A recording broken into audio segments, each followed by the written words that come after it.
Welcome to the 12-Minute Leadership Podcast, where in 12 minutes or less, I'll share small things that you can put into immediate practice that will make a big difference in your leadership effectiveness. I'm your host, Elise Boggs-Morales, leadership professor, consultant, and coach.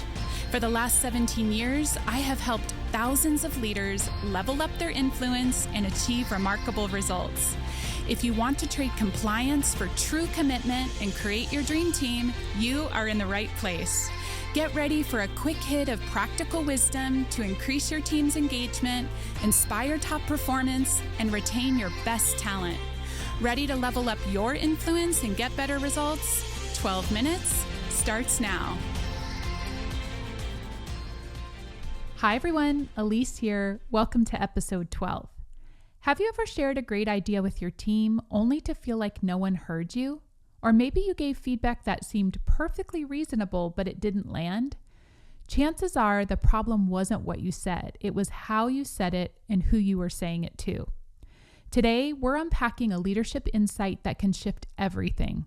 How to read the room using the 3 core motives that drive human behavior: people, performance, and process, or the 3 Ps as I like to call them. This framework comes from the Core Strengths model, which is one of the most popular trainings I do with leaders and teams.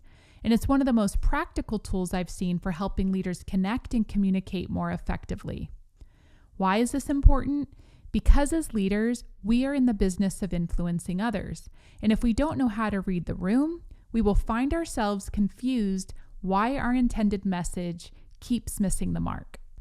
So let's start by breaking down the 3 motives.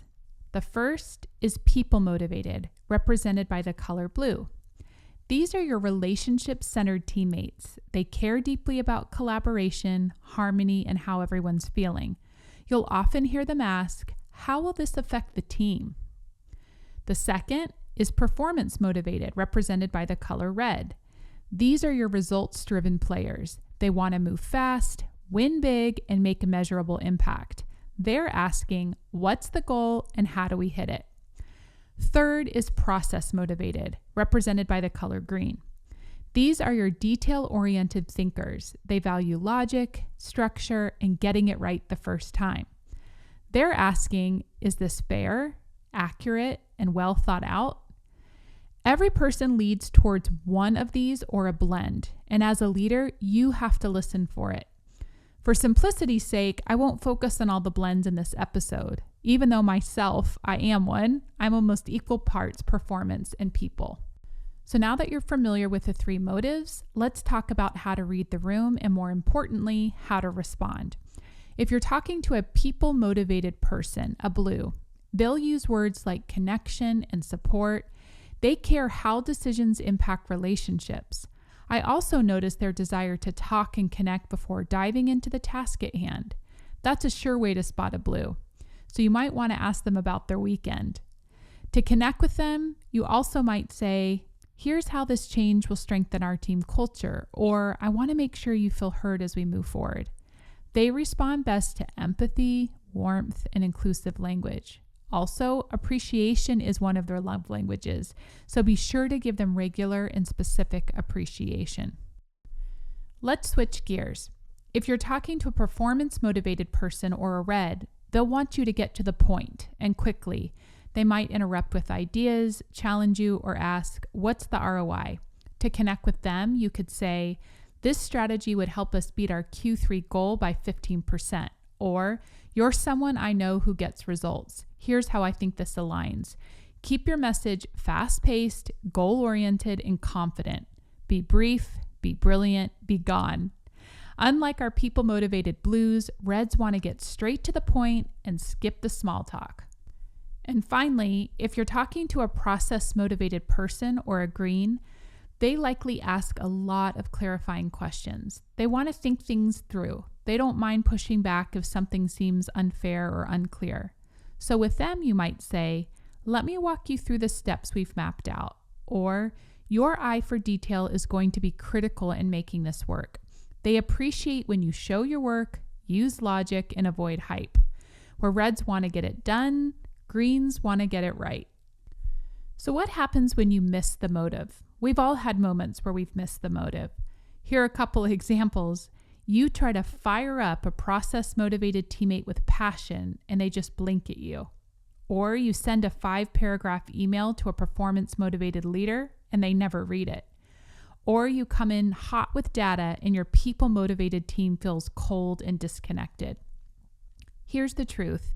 It's not about being manipulative. It's about being wise and strategic to make a connection. When you speak their language, you build trust, reduce resistance, and unlock energy. The other person feels like you get them. So here's your leadership challenge. Before your next conversation, whether it's a one-on-one, a presentation, or a tough feedback moment, ask yourself, what motive might this person be leading with right now? And how can I adjust my message so it speaks to that motive? We prepare for so many different things in life. Why not prepare your communication? You're going to get your message where it needs to go more quickly, more efficiently. It doesn't mean you change your values, just your approach. Great leaders are translators. They take their vision and they speak it in a way that others can hear. If this sparked ideas on how you can lead more effectively, I'd love for you to share it with someone on your team or leave a quick review. It helps more leaders like you find this podcast.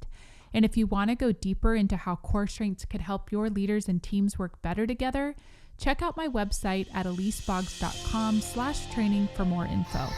Thanks for listening. If you'd like to learn how to use the 3 Ps to prevent and manage conflict, join me for next week's episode. I'll see you then.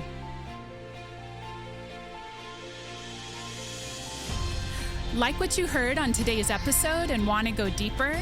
Subscribe to this podcast so you never miss an episode. You can also pick up my book, Lead Anyone, on Amazon. Then, go to my website to check out ways that we can support your leadership goals. From executive retreats to customized training and coaching, my team of experts will help you level up your leadership and accelerate your results. Go to www.eliseboggs.com for more info.